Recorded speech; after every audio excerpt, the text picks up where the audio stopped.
Hello. Um, I said that I was gonna be back in like a week, and I lied. It's okay. I was on vacation with my cousin. Well, with my whole family. My cousin was getting married, so congrats to her. Didn't really have the time to like film something because it wasn't really like a private room. I mean, there was, but like I was tired, so couldn't do that. But I was able to write a script for an idea that I had for for a side story in the upcoming Marvel movies. It would be based around Hawkeye, Nova, and Captain Marvel. And it's basically a proof of concept work to show that it's still possible to make good Marvel content. It's just that the people in charge of it right now have the combined brain capacity of perhaps, I don't know, 7 walnuts, maybe a grape, and they're really messing things up, and that's unfortunate. So I think I'm going to start with like a general overview of the things that Marvel has done good and why they worked, and then why they did not work out so well or are not working out so well. And but the new Doomsday movie that's coming out, it's looking not great. So Marvel had a great run. I think from Iron Man to Endgame, that's like peak cinema. It's peak cinema. The characters are strong, like the core characters are strong, the core ideas and the core story strong. And I think between Iron Man and Endgame, they built something and then they closed it.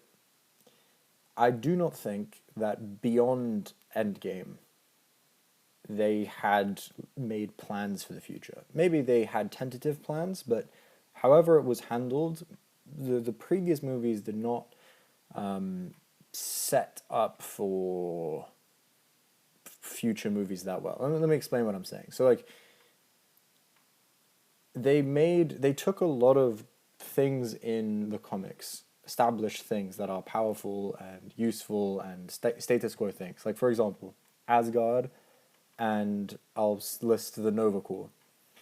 And so, like in Asgard, you have these warriors who are so powerful. They can lift 100 tons, and they're demigods basically walking around. They're like mini Captain Americas, if not stronger than Captain America. Incredibly powerful cosmic warriors. And movie 1 and 2, you see these warriors are pretty solid at what they do, and Asgard is like an established force. But Asgard is shown to just be one city, a population of not that many. Warriors are strong, and I think that's fine because Asgard serves its purposes in Endgame. Asgard exists as a powerful force, and then it is brought down by Thanos and well by Hela. It made no sense, but you see Thanos there, and he fights on the ship and he kills Heimdall. Spoilers, and Asgard basically doesn't function as it did anymore. So status quo wise, Asgard kind of not there. What this does, you do, and for like the Warriors 3, you've completely kicked them out. What this does is that it kind of just closes that narrative. Like you can't really come back to Asgard that well unless you want to spend the time to build it all up again. But whatever you build will not be the same Asgard from the comics. It will be contextualized through the destruction of their homeland, and they are basically like a nomadic people now. That's fine, but it's not Asgard. Same thing with the Nova Corps. So Nova Corps in Guardians of the Galaxy was pretty much treated as like a gag, and that's fine because they were in one movie, 2 movies, one movie basically, and they're shown to just be like a local force republic that isn't too militarized and is low-key getting shit on. And that's fine, because they're only in one movie, and they don't do anything useful. But the problem is, you've now closed out the Nova Corps. Like, you can't have Nova come back in. Well, you can. I'm going to show you how you can do that. But the point is that you're closing off these loops as you write the story, and it makes it difficult to get things moving forward again. Another thing that you could say here is the multiverse and Thanos. So with Thanos, you had a universal threat. The universe will half the population will die if he succeeds, and you stopped that. You've basically you've kind of gone as big as you can go in terms of villains. But then you expand it into the multiverse, and then you do Marvel What If, and you show how the entire multiverse could be at risk. As soon as you do that, you're in a bit of a pickle, because what threat could possibly come along that is going to be important enough to be more impactful than Endgame or Marvel What If? And Marvel What If isn't canon, but Scarlet Witch and the Multiverse of Madness was, and that shit was, it's not very good. No disrespect to people who like that movie, but objectively, you are writing yourself into a corner where you keep raising the stakes and there's kind of nowhere to go. Whew. So that's why I think the first part is great, because you build up to this universal threat. You expand a pretty decently filled out universe. They all come together at the end. They fight. They win. It's over. After that, you've got some serious problems. So what I'm going to do is that I'm going to take some of these problems and I'm going to propose a solution to them. And a huge problem that people have is Captain Marvel. Captain Marvel, everyone says that she's annoying, that she's rude, she's arrogant, she's uninteresting, and they're pretty much right. I don't think all of her criticism is entirely deserved. People saying she's the worst character ever. She's not, but she's not that interesting. And it is disappointing to see her walk around and just kind of shit all over our established heroes, even though she's just not that interesting. But this brings me on to another point, which I think Marvel handled okay at first and less well as things went on, is power dynamics. And power dynamics in superhero shows can be so interesting. They are a very good metaphor for real life things, and they are also very good for exploring human interaction. What does that mean? So, for example, in real life, you're always going to have people who are better and worse than each other at various things, in football or in academics or at work. You're going to get people who are better and worse than each other at things. But these aren't the only things that make up a human being, obviously, and we know this. And even when you're at work or you're on a football team or you're in a group project, you don't just want someone who's really good at the job. You want someone who is kind. You want someone who works hard. You want someone who's a good leader, or any of these qualities and thousands of others. And sometimes you don't need everyone to have everything. But what Marvel have done increasingly is that because they don't want to push anyone, they want to monetize as much as they can. They don't actually realistically explore the power differences between characters. And power scaling has its own, cons, but, a base level of power dynamic respect should be adhered to when you are making a show about superpowered beings. And in many of the movies that have released recently, except for Marvel Eternals, which I think did a decent job, you don't really see how their powers play off of each other. So what I was going to do is that I was going to change Captain Marvel's personality in a way that made her very powerful but still very interesting. And then I'm going to introduce Nova, a character who will be so powerful, almost equal to Captain Marvel in terms of power, but have no real understanding of how to be a hero, how to, basic understanding of how to use his power, but he's not that technically skilled. And exploring what that means and what that does. So, Do. Yeah, I had some things there, but blah blah blah blah blah blah blah blah blah. Okay. Once again, like before I get into it, no,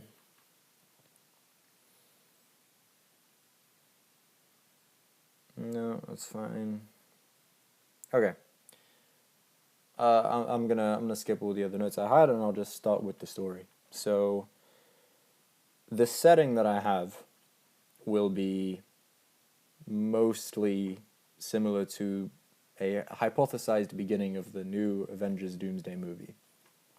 Um, you're gonna have the X-Men, the Fantastic Four, and the Avengers from the original MCU universe, and Doom plus others is gonna be the bad guy. And I'm going to intentionally not think too much about this plot. This is just to show you that you can still make really interesting content in um, the Marvel Cinematic Universe right now. You just need to do like a basic bit of effort and thinking. And yeah, so the main characters I will focus on are Nova, which will be Sam Alexander, Captain Marvel, Hawkeye, and then supporting characters will include Shang-Chi, Psylocke, Doctor Doom, Peter Parker, Terrax. Terrax is a Herald of Galactus, and this is what I'm saying, like, with Marvel, you have no shortage of interesting characters with, like, a moderately, pretty detailed, fleshed out backstory, and, you're not using them very well. Okay, so, where do we begin?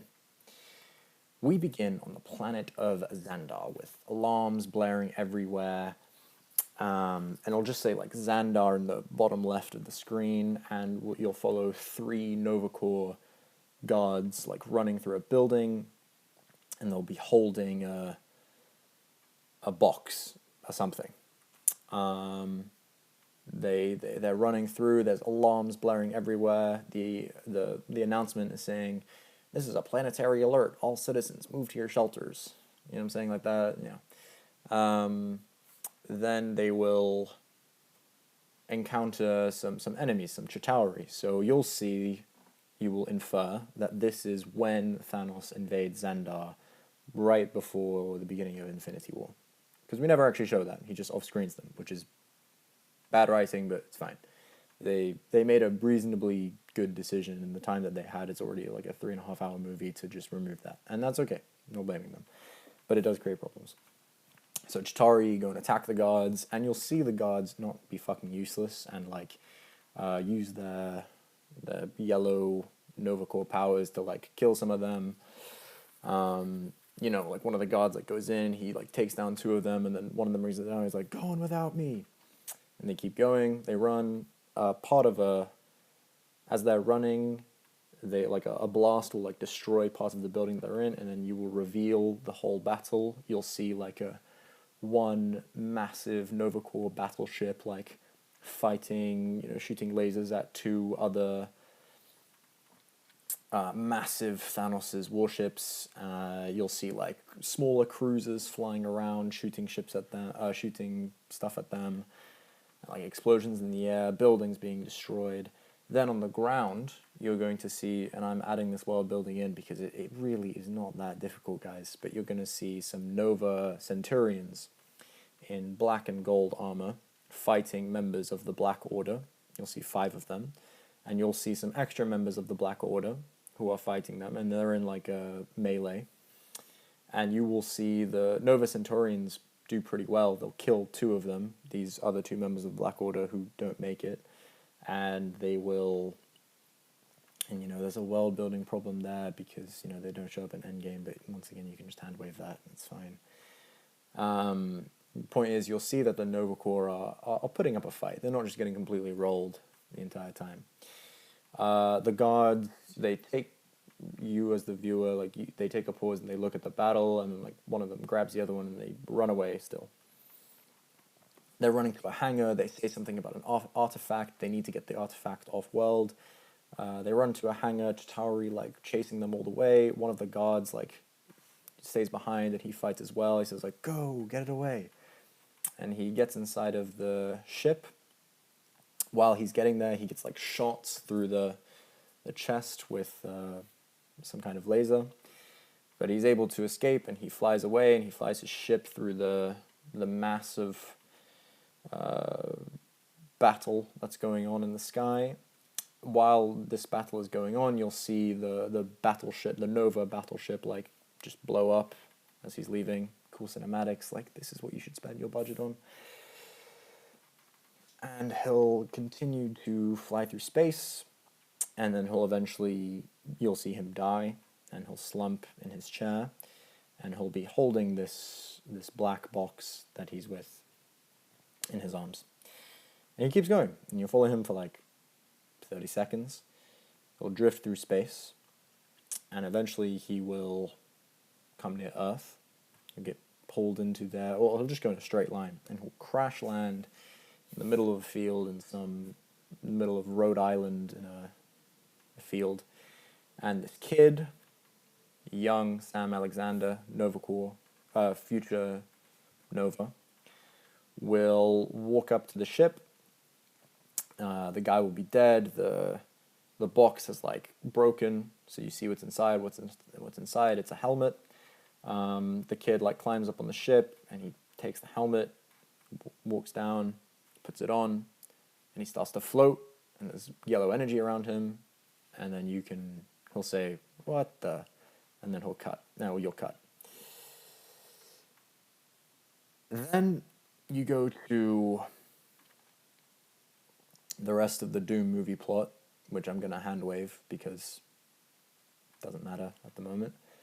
You'll see like a scene with Doom plotting to... So the plot device that I'm using here is going to be the heart of the universe. This is what I'm saying. Once again, you have so much to draw upon and you're not using it well. Heart of the universe, you will gain unimaginable power, blah, blah, blah. So that's what Doom is going for. So you'll see another flashback with Doom. Maybe you link it to Thanos. I'm just saying that on the spot. I haven't thought about it too much. But the point is, like, you can do this. You'll wake up around 10 years later with a grown-up Sam Alexander. He's 16. He stretches, does some push-ups, flexes in the mirror. So you see that he's kind of funny. Then he goes to the kitchen. So he lives with his grandma and his sister. He says hi to them, kisses his grandma on the cheek, ruffles his sister's hair. She's not too happy about that. Goes to school. You'll see him get a C in history and an A- in physics to show that he's not, genius level Tony Stark, but he's also not like complete idiot. And, grades aren't actually a reflection of like how good you are at things, but this is just like an easy way to present to the audience certain ideas. You'll see him laughing with his friends. He's joking around. He feels comfortable. There's like a lot of people there. School ends. He goes home. He sits on his bed.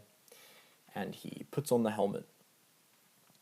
He goes on his bed. He relaxes. He takes the helmet outside. Walks like a good 50 feet away. Maybe 500 feet away. Puts on the helmet. Then he leaves. And he goes out in the city. And he fights some crime. But the crime that he fights is like... nothing. He's in Providence, just like a pretty safe area, and the theme that I want to show here is like he wants to do good, but he's not really taking the initiative to go like find the Avengers or to run at a villain who's like doing very bad things. He's just in his local area. He runs into a pickpocket. He's like, "Yo, bro, can you return that?" And the guy's like, "Yeah." And he returns it. So there's usually nothing crazy. And then he, after like flying around, waves to people. He's a pretty chill guy. Comes back home, flops on his bed again, and then he opens his laptop and you'll see him watch a video of Captain Marvel in Endgame when she crashed through Thanos' ship, and you'll see him just like, wow. And he'll be in awe of her incredible power. And you'll see him like look back at his helmet thinking, and what you're supposed to get from that is, will this ever happen to me someday? Will I ever be able to reach those heights of Captain Marvel? And the good thing about Sam is that he hasn't seen 10 movies of Captain Marvel being an arsehole to everyone. So he he thinks that she's pretty. Well, he thinks her power is pretty cool, and that is like of Captain Marvel's things that she's been done. Her power is cool. She can fly. She can shoot laser beams. The way that it's narratively handled is the worst thing in the world. It's pretty bum cheeks. And now you introduce Captain Marvel. So we will enter on a foreign world, some alien world with a city that is in ruins. This is what I have written. Heroes and defenders lie scattered across the ground. Sam Wilson struggles to rise. Rhodey's armor is damaged. Other heroes have gone down or cannot fight. Terrax the Tamer, Herald of Galactus. I wanted a hero that's very strong, but not like Galactus, you know. So Herald of Galactus tier, it's, you know, in Marvel Comics it's the Herald tier. Is a great place to be for like powerhouse characters. You know, that includes usually Thor, but Thor is quite strong. Gladiator, Sentry, Silver Surfer, like really, really top tier characters. Though some of those characters are even higher than that. But being around like a Herald level is, yeah.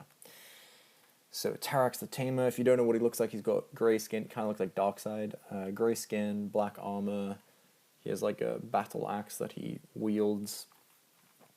And he is raising his weapon, he's shouting insults at his enemies, and he's about to slam it down on someone. And then, before he can do that, a golden blur catches him off balance.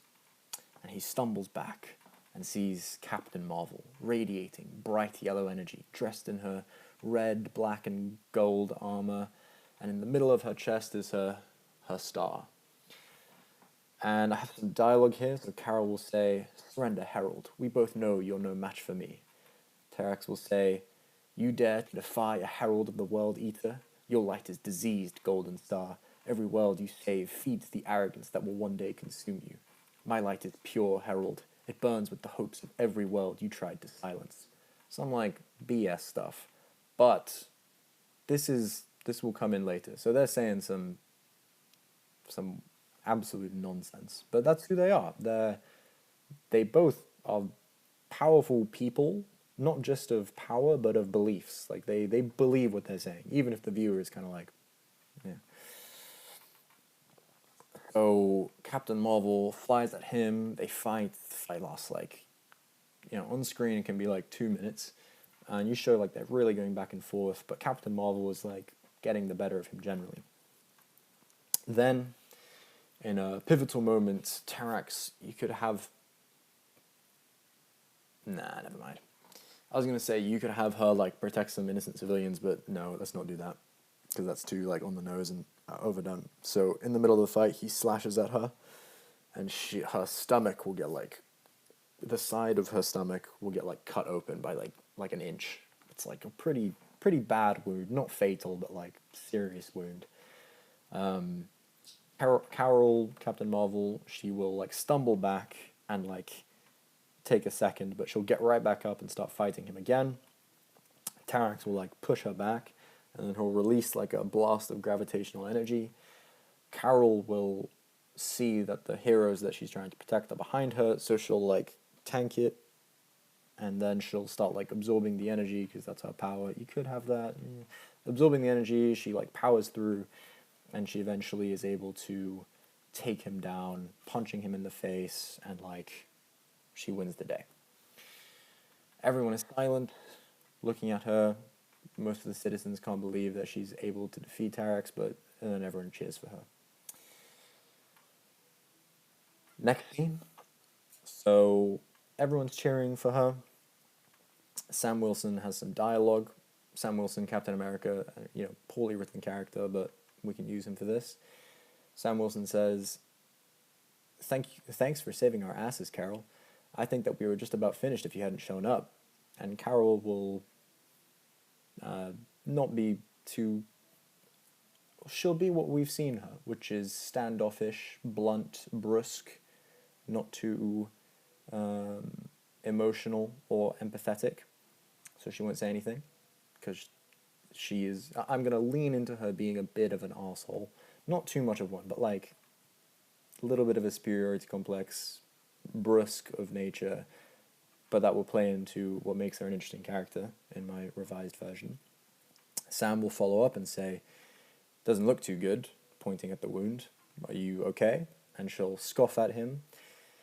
"Really, Sam? I'm fine. A punk like Terex isn't something to worry about." And Sam will sigh, said, "You know, I always feel good knowing that we can count on you. Thanks, Carol." Something along those lines. Carol smiles politely, walks past him, and she starts waving, accepting the praise and adoration of not only the heroes who she saved, but also the civilians who she saved, and she is like looking supreme, powerful, her glowing energy. She's not like smiling, but like, very reliable. And then the camera will go down and pan to her stomach that is like cut open, and you'll see her golden energy is like concentrated around it, holding it together. And nobody can believe that she would actually be injured here. She's cultivated an image of absolute strength. She does not lose. And as a tangent, this is not too congruent with how Marvel have world built or set up their universe since Endgame. But fuck them, because this is 10 times more interesting. So, the scene goes to Carol walking into her room a couple hours later. She closes the door behind her when she's sure no one else is nearby. Her eyelids begin to flutter, and her confident demeanor melts away, and she collapses. She tries to catch herself on a table, but falls to the floor, clearly very weak, very shattered by what happened. Sweat pours down her face, and her hands start to shake. The golden energy around her wound flickers and then dissipates. She starts to cough up blood on her gauntlet, and more oozes out of her wounds. She puts her fingers together, grits her teeth, summons some energy, and cauterizes the wound with her own power. Then her breathing, after a couple minutes, a couple seconds, returns to normal, but you can see that she was really badly hurt by this fight. She hasn't she hasn't told anyone what she's going through, and the pressure physically what she goes through to be able to maintain this image. And she'll slump against the wall, covered in cold sweat, her hair clung to her face, and fall asleep. So, what do we show? We show, in 2 scenes, that Captain Marvel is arrogant, standoffish, fairly cold, and at the same time, she is very powerful. What I'm going to show is that in terms of raw power and leadership and skill, Captain Marvel is the best hero alive. But in terms of power standards, in the verse, she's like a 9.6, 9.7 out of 10. In terms of leadership, she's like a 9.7, 9.6 out of 10. And in terms of skill, she's like a 9 out of 10, or like an 8.5 out of 10. By all accounts, everyone considers her to be the pinnacle of what a superhero should be. She is revered not just on Earth, around the universe, as when shit is going wrong, you call her and she will solve the problem, usually through just punching people, and she's a great hero. But beneath that is someone who is presenting an unrealistic image. Everyone thinks that she's 10 out of 10, 10 out of 10, 10 out of 10. But actually, she's near perfect, but she's not perfect. And it's really starting to hurt her now, because she thinks that she needs everyone to rely on her, and she wants people to rely on her. She wants to protect people, but she's not letting herself be vulnerable and admitting to people around her that she isn't perfect, she isn't insurmountable. And that is hurting her very badly. She doesn't ask for help in fights. She does everything herself, and she is not doing well. Already 1 billion times more interesting than the Captain Marvel in the movies, because they seem to have an allergy of having her struggle in any meaningful way. Then we move on, and we have the Doom plot. Now, what happens in this plot is The X-Men, the Fantastic Four are brought to this universe. Now, tentatively, what I'm imagining is the universes get cascaded into one universe, and everyone is like in the same world. So all the villains are in this one universe, and all the other people are in this one universe. Now, I'm gonna hand wave how that makes sense because you can do some comic book bullshit and just believe that it makes sense. And Doctor Doom is the reason why this is happening, and we have to stop him. So, a new setting, the city of Providence. You follow a Doom Imperator. A Doom Imperator will be, okay, brief power scaling here. You're going to have the Herald tier, the Captain Marvel tier, Peak of the Universe tier. Just above that is like God tier. But that's like, Captain Marvel's like at the highest of that level, so 99 times out of 100, she's the strongest person in the room. Below that, you'll have high, medium, low superhero levels. A Doom Imperator is like high superhero, very high superhero tier. He will just roll most superheroes. It's not like a living creature, it's like a Doom bot, but a big threat. It looks like Doom. It's a bit larger. It's got like flamethrower, laser cannon, general comic book stuff. And a couple of heroes will be fighting this Doom Imperator who is wreaking havoc throughout the city. Shang-Chi, 10 Rings. Shang-Chi is a great character from a power scaling perspective. From a narrative perspective, he's just like every other character in Marvel since Endgame. Because he is high mid-tier. He is like strong enough to be able to, like, for a little bit hold his own against powerful characters, but he's not on that level. But he's reliable. He's a good leader. He listens, and he's very skilled.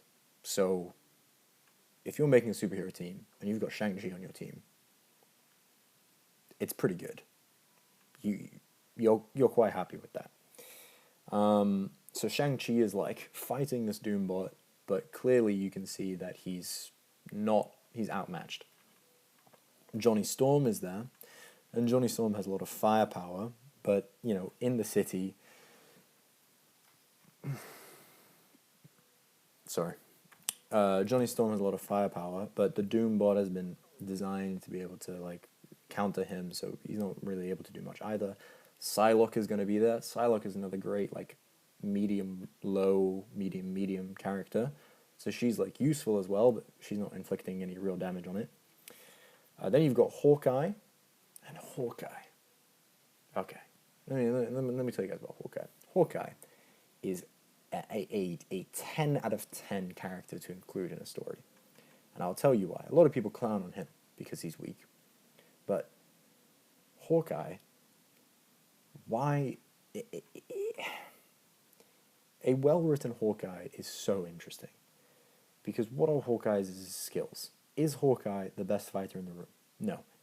99 times out of 100, he's the weakest superhero in the room. He's a normal human being. And he's not normal, but he's normal. And he can just shoot. He's very precise. It's a cool superpower. It's niche. It's not that useful, aside from, like, street level. So he's, like, low. But in the Marvel Cinematic Universe, what has Hawkeye done? Why is Hawkeye useful? Hawkeye has been present at every single major event the Avengers have been in. I did like 2 seconds of research on this, and I looked for anyone else alive who would have the experience, knowledge, and strategic ability of Hawkeye as of this moment, and there is no one.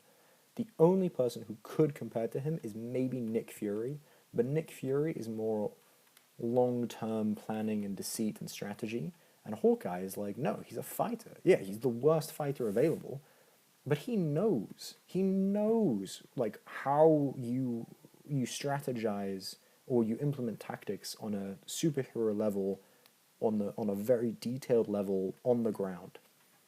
And that is invaluable to have in a fight. Imagine like a Jason, like a late stage Jason Kidd, or if you don't know sports, like Faker. Obviously, Faker's actually good at what he does. But someone who isn't very good at actually doing the stuff, but knows so much of how to do it and isn't completely useless. Like Hawkeye, whatever you say about him, he can like stand in the fight and not die because he can jump away. He at least has the agility to not instantly die in a fight most of the time. And this is Marvel, so he's not going to instantly die, and you can power scale around it so that he's like not going to instantly die.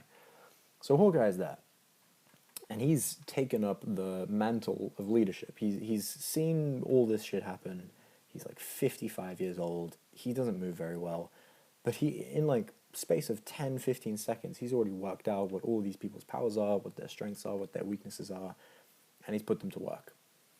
So you've got Shang-Chi, Johnny Storm, Human Torch, Psylocke, Hawkeye 2, because you'll get Kate Bishop there as well, Yelena, and Nightcrawler. And what you have here is a really good superhero team. 9 out of 10 times. Nightcrawler, he can teleport, he can bring people to safety. Yelena, she's like a very good fighter on like a low level, but she can also like use espionage, she has like cool gadgets. Hawkeye 2, you just need someone to fill the roster. No disrespect. Shang-Chi, great. Psylocke, great. Johnny Storm, great-ish. Hawkeye, excellent. This superhero team, 9 times out of 10, they're solving the problem, and they're solving it really well, really efficiently, because they have wide, unique, useful powers, and a good leader to back it all up. What are they missing?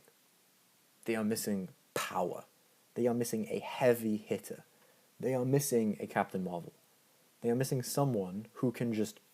This Doom Imperator, they're doing great against him, considering the fact that none of them are on its level.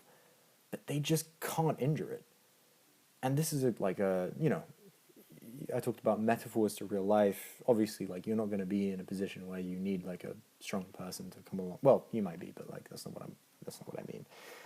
But what I'm going to show here is that power, objectively strong power, is an interesting thing and a useful thing to have, but without all of the other pieces and without the entire holistic aspect of a team, it is pretty meaningless. And what does being a hero mean? Is being a hero having power, or is being a hero having something within you that makes you willing to stand up for others? Whew. And the answer, I don't think is very clear, and I think it depends from person to person, but I'm going to show like a nuanced interpretation of that. So, the Imperator is like, he bashes Shang-Chi aside, he shoots some fire at Yelena, and she's like sent back. He like blocks some fire from Johnny Storm, like pulls him in and punches him. It's not looking good. And then right as he's about to deliver like a crushing, like a mortal blow to Yelena, a black and gold blur slams into it and sends him flying and crushes like half of his face. And for a second, people think, oh my god, Captain Marvel has come. And they're like, you'll even think that. Because you will, visually you can mirror their powers very similarly. But as the Imperator is like flying away and his face is crushed, as he's flying away and his face is crushed, he will be headed into a small child. And this child is clearly about to get completely crushed by this weight, but Nightcrawler quickly comes in and teleports the kid away. Then the heroes are like, Captain Marvel usually would not make a mistake like that, and then they'll look at whoever just arrived, and you will see it as well. It is Nova. It is Sam Alexander. This is his first real fight, and he's just landed a really lucky hit that did more damage than all of the other heroes put together. He feels good about himself. He's also pretty scared. And the other heroes there are like, who the heck is this guy? Enter Hawkeye, and why he is such a good character, or he could be such a good character if you didn't ruin him every time you introduced him to a scene. So Hawkeye is very experienced. Hawkeye knows people, he knows heroes, he knows villains. He's been there, he's done that. So he sees Sam, and he is able to look through the helmet. This guy is a kid. This guy is also absurdly powerful. Like, he does some quick mental calculations. He's at least Herald tier, and he's probably like middle of the pack. Very powerful. But he has no idea what he's doing. He's just basically like, if Nightcrawler had him in there, he would have killed that kid. And he can cause some serious damage to the environment if he's not careful with his power. So Nova says, "Hi, my name is Sam. I'm here to help." And Clint does this whole analysis in his head, and he says, "Sam, great job. I'm just gonna need you to can you take a punch as hard as you can throw one?" And Sam will say, well, I don't really know. I've never been hit that hard." And Clint will say, "Okay, I need you to dial down the strength and focus on keeping that thing busy. Try not to cause any damage to the surroundings and just stay in one spot, and we'll come and help you out in a couple minutes. Can you do that?" And Sam will say, sure. So the Imperator, like, groggily gets up. Its face is, like, half messed up. And Sam, he flies over to it, and he's just like, garbage stance. And Clint can be like, that's tough. But the Imperator starts hitting him, and Sam just, like, stands there. And he takes it. Imperator's hitting him. Sam, like, he starts, like, going back, but golden energy around him, the Imperator, like, isn't really doing any damage to him. He's, like, doing a little bit, but not that much. The same way how Shang-Chi was hitting the Imperator for, like, nothing, and now the Imperator is, like, struggling to do damage against Nova. Nova's also, like, completely concentrating on defense. He's just sitting there. And Clint, seeing this situation is relatively under control, he goes to organize everyone. So, gets all the heroes to organize a perimeter, get people off the streets, finish the evacuation, get into position. Yelena, set up some traps. Kate, let's find, like, a target to hit. And he creates the tactics, and you can hand wave this because I didn't write it all. Whew. Sam still there. He's tanking everything. Then both Hawkeyes fire their arrows at, like, a specific chink in the armor where the face was crushed, and they, like, blow apart, like, a piece of its head. Nightcrawler jumps in and he teleports Yelena and Psylocke, and they, like, slash it on the back, and it's like a whole team effort. Shang-Chi starts getting in there, and then the Imperator turns towards them and tries to fight, and Sam, like, he sees this and he runs up to it and he, like, hugs it and he keeps it in place, stops it from moving, showing a little bit of initiative. Then Shang-Chi seizes the opening. The Imperator was weakened, and he slices its head off, and it goes down. And they've won. But Sam is still gripping the Imperator tightly. He hasn't realized that the battle has stopped. He's also, like, screaming, because this is his first time that he's ever in a fight. And Clint says, like, "Sam." And then Shang-Chi walks over to him saying, "Hey, brother, we won." And then Sam turns around, and reflexively he, like, just does, like, a quick little jab at Shang-Chi. And that jab rips through Shang-Chi's shirt and, like, sends him flying and burns him, like, all across his chest. And everyone goes still, and they, like, level their weapons at him, and they're ready to fight him. And then Sam's like, "Oh my god, I'm so sorry, I didn't mean to do that." And then Clint says, "Okay, everyone relax. Kid, you did a great job. Fight's over. Could you power down for us? That would just be great." Sam says, "Sure." He takes off the helmet, and you see, like, a terrified 16-year-old Sam. His eyes are wide. He's frantic. He's very nervous. He's, like, hands are shaking, not because of anything other than fear and shock. And the heroes breathe a sigh of relief. You can clearly see that this kid isn't a bad guy. He's just really inexperienced. Nightcrawler goes to check on Shang-Chi, and the other heroes walk over to him as well. Clint says, "You all right, Shang?" And Shang says, Yeah, perfect. Ooh, yeah, I'm perfect." Psylocke helps him up, and he's, like, pretty groggy. Shang-Chi goes over to Sam and says, just, be careful next time, okay? Sam's like, of course, I'm really sorry. And Shang-Chi says, don't worry, you did a great job today, just be careful. Then they get a call. They realize they have to go back, and you can once again hand wave the plot. Other things have happened during this time. And all of the other heroes, they've done two things. They've fought against Doom and realized he's the bad guy, and they've worked with each other and realized that the Fantastic Four, the X-Men, and the Avengers are, like, on the same side. So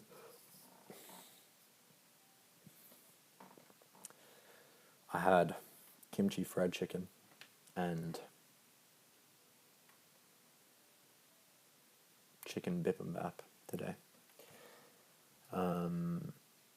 They go, and, like, the portal thing opens. That shit doesn't make any sense, but I mean, it does make sense because nothing makes sense in these worlds. But, like, just you can just teleport Thanos away, like, it's fine. The portal opens. You need limitations on that if you actually thought about it for 2 seconds, and I think there are. Anyway, doesn't matter. They walk in, and Sam, like, puts on his helmet and he starts to float away because he's thinking to himself, well, I did my job. I'm not a part of this secret Avengers club. Like, that's not me. Clint asks, where you going?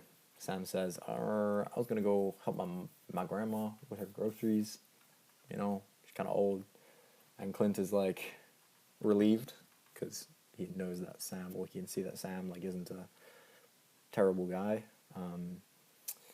And Clint says, you should come with us. We're going to need you. You're pretty powerful. Is your grandma going to be okay with that? Like, I don't want to force you into doing something that you don't want to do. Sam says he's, kind of happy about that because he wants to be a hero. Who wouldn't want to be a hero? He's like, yeah, I'll tell my sister that she can take care of it. We should be good. I can come with you, he says nervously.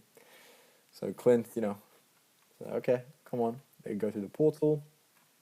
And you'll see, like, a huge group of heroes, probably like 40. X-Men, Fantastic Four, Cosmic Heroes, Street Level Heroes, whoever you want to fill the roster. And this is such an easy thing, and please don't fuck it up. Sorry, I try not to swear.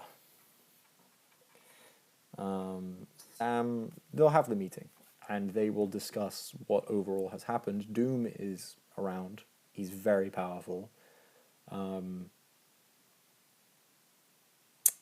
They have realized his plot. So his plan is to have, in 5 locations around the universe, he will activate the heart of the universe, and if any one of them isn't stopped, Doom will get, like, a shard of the heart of the universe and gain untold power. If he gets 5, it's game over. If he gets, like, 3 or 1 or 2, it's still really bad. So they are figuring out how they're going to divvy up the roster to take them all down. And so we've got Charles Xavier, Cyclops, great character, Sam Wilson, Reed Richards, Thor, Captain Marvel, Rhodey. Now, in the fucking trailer, sorry, I shouldn't swear, in the trailer, they showed Steve Rogers there as well. Just, I included him because it's poor decision making on their part. But anyway, he's there as well. So, this is their problem. Their problem is these 5 sites. You've got Doom, and I've filled out the roster here because I thought it was interesting. You've got Victorious, who is the number 1 soldier of Doom. She's very powerful. You've got Christophe Bernard, who is Doom's son. You've got Terrax, and you've got a repurposed Ronan the Accuser. So you've filled out the roster with 5 Herald tier characters, who are all ranging from the low to high Herald tier. And Doom himself is, like, pushing godhood, that higher upper tier. And you see this because he's just fought Captain Marvel. And in their brief little exchange, it was a draw. Like, Doom was fighting the other heroes, Captain Marvel flies in, and she, like, and then Doom punches her once, and she gets, like, her shit rocked, and it's tough for her. But the heroes don't really see this. They think Doom just landed like a lucky hit. But Captain Marvel thinks to herself, like, this guy is probably stronger than me. But she's not saying that because she's arrogant and she's a flawed character. So they're discussing how they're going to split up the roster to deal with this fact. And they have a problem. That problem is that there are 5 of these Herald class fighters, and in the group that are assembled, they only have 4. And I thought about, who you could fill out that roster with. So you've got Captain Marvel, she's going to fight Doom. You've got Sentry, because he got introduced to the verse in a okay way. You've got Thor. You've got Hulk. But you need a 5th.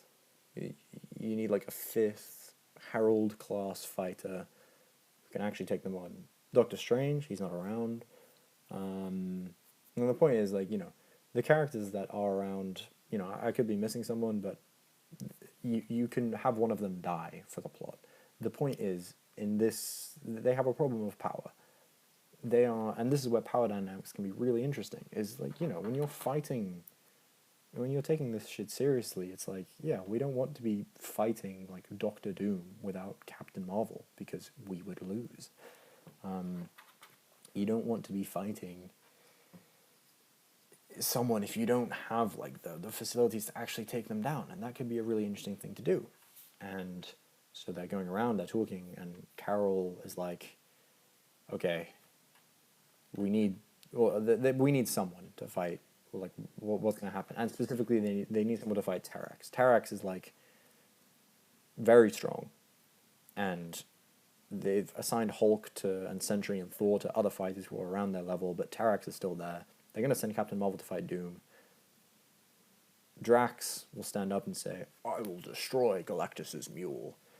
And Carol says, Terax will rip you apart in less than a second. We need someone who can actually take him. She scans the room. She asks Rhodey. Rhodey's like, bro, I ain't built for these streets, bro. Like, I'm not weak. I'm like middle tier, but don't ask me.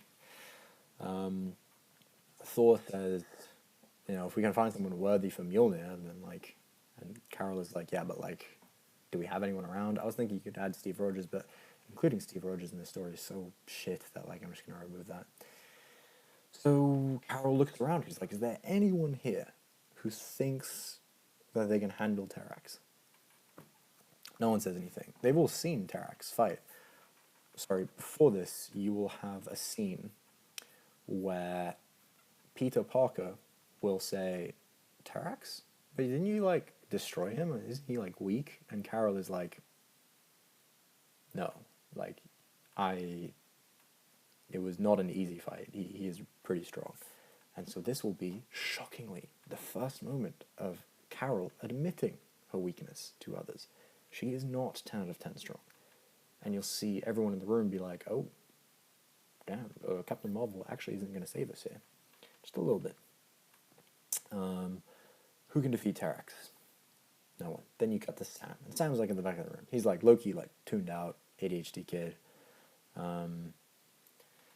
Actually, you know what? No, he's not an ADHD kid. So many people are ADHD. This has some representation of non-ADHD characters. He's listening very intently, not letting his mind drift. And Clint walks over to him and says, you can take him. And Sam is like, what? What are you talking about? And Clint says, I've seen Terax, I've seen his numbers, I've seen yours. You're strong, you may not be stronger than Terax, but you're definitely like, you're up there. And Sam says, I don't think I can do that. Like, Terax is so, Captain Marvel saying that he's like, she struggled against him. And Clint says, if you're scared, you don't want to, I'm not going to make you, sure, but you're really strong. Like, you're almost as strong as Captain Marvel, and we need your help here. You can do this. And so Sam's like, his heart beats hard, and so, okay. And so Clint like nudges him forward, pushes to the crowd, and he puts his hand up and says, I can do it. I'll fight Tarax. And Carol looks at him, and she recognizes his Nova Corps armor, and she says, where did you get that armor? And little boy Sam, no idea what's going on, is like, Clint says, Carol, he's a good kid. He can take Tarax. Just leave the questions for later. Let's make sure that he can actually do this. But for now, we have a plan. And he says, okay, fine. If you vouch for him, then I believe you, because Hawkeye is respected. He is not. He is really weak, but he's been there. He's done that. He's seen everything. If Hawkeye says Sam can match Tarax roughly, Captain Marvel's going to take his word for it. So they say, okay, let's take some time. Let's take a couple weeks, and 4 weeks will be the time that they'll have, and then we will fight Doom. Whew.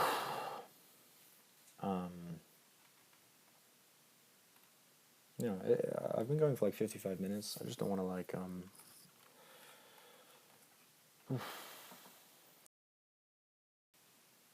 Okay, so I think I'm going to leave it here, and I will continue. I will finish this next time, maybe tomorrow, maybe in a week, maybe in 2 weeks. I'll say,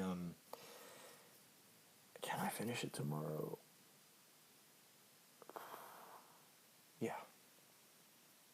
Yeah, I'll finish it tomorrow. I'll do my best to finish it tomorrow. Okay. I hope you enjoyed, and catch you all later.